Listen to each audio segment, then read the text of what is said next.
ಚುನಾವಣೆಯಲ್ಲಿ ಕಾಂಗ್ರೆಸ್ಗೆ ಗ್ಯಾರಂಟಿಯೇ ಶ್ರೀರಕ್ಷೆ, DCM DK Shivakumar.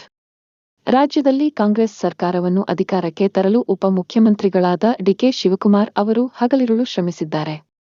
2023ರ ವಿಧಾನಸಭಾ ಚುನಾವಣೆಯಲ್ಲಿ ಪ್ರತಿ ಕ್ಷೇತ್ರಕ್ಕೂ ಭೇಟಿ ನೀಡಿ ನಾನೇ ಅಭ್ಯರ್ಥಿ ಎಂದು ಮತಯಾಚನೆ ಮಾಡಿದ್ದರು.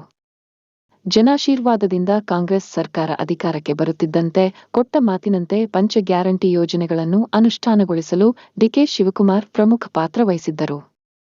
ಬೆಲೆ ಏರಿಕೆಯಿಂದ ತತ್ತರಿಸಿದ ರಾಜ್ಯದ ಜನತೆಗೆ ಆರ್ಥಿಕವಾಗಿ ಸದೃಢಗೊಳಿಸಲು ಕಾಂಗ್ರೆಸ್ ಸರ್ಕಾರವು ಸಮಾಜ ಮತ್ತು ಬಡವರ ಕಲ್ಯಾಣಕ್ಕಾಗಿ ವಾರ್ಷಿಕವಾಗಿ 1 ಲಕ್ಷ ಕೋಟಿ ರೂಪಾಯಿ ವ್ಯಯಿಸುತ್ತಿದೆ. ಅದರಲ್ಲಿ ಗ್ಯಾರಂಟಿಗೆ 50 ಕೋಟಿ ಸಾವಿರ ರು. ಖರ್ಚು ಮಾಡಲಾಗುತ್ತಿದೆ. ಬಜೆಟ್ನ ಶೇ. 25ರಷ್ಟು ಜನರಿಗೆ ನೀಡಲಾಗುತ್ತಿದೆ. ಕಾಂಗ್ರೆಸ್ನ ಯೋಜನೆಗಳನ್ನು ಪ್ರತಿ ವಿಧಾನಸಭಾ ಕ್ಷೇತ್ರದ ಫಲಾನುಭವಿಗಳಿಗೂ ತಲುಪಿಸಬೇಕೆಂಬ ಉದ್ದೇಶದಿಂದ ಪ್ರತಿ ಕ್ಷೇತ್ರದಲ್ಲಿ ಗ್ಯಾರಂಟಿ ಯೋಜನೆ ಅನುಷ್ಠಾನ ಸಮಿತಿ ರಚಿಸಿ ಪಕ್ಷಕ್ಕಾಗಿ ದುಡಿದ ಕಾರ್ಯಕರ್ತರಿಗೆ ಸ್ಥಾನಮಾನ ಕೊಟ್ಟಿದ್ದಾರೆ.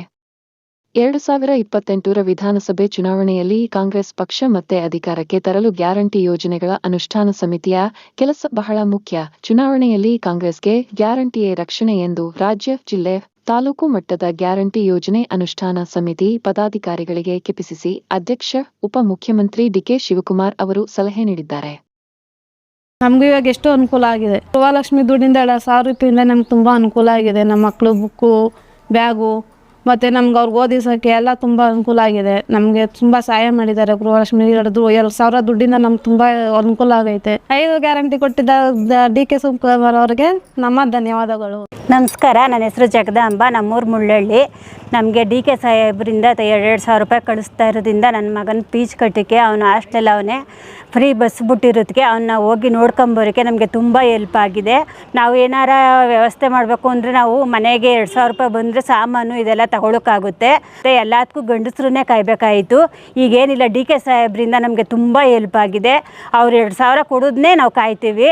ಅವರು ತುಂಬ ಧನ್ಯವಾದಗಳು ಅವ್ರಿಗೆ ಒಳ್ಳೆಯದಾಗಲಿ. ಅವ್ರ ಮುಂದಿನ ಮುಖ್ಯಮಂತ್ರಿ ಡಿಕೆ ಸಾಹೇಬ್ರೇ ಆಗಲಿ ಅಂತ ನಾವು ಆಶಿಸ್ತೇವೆ.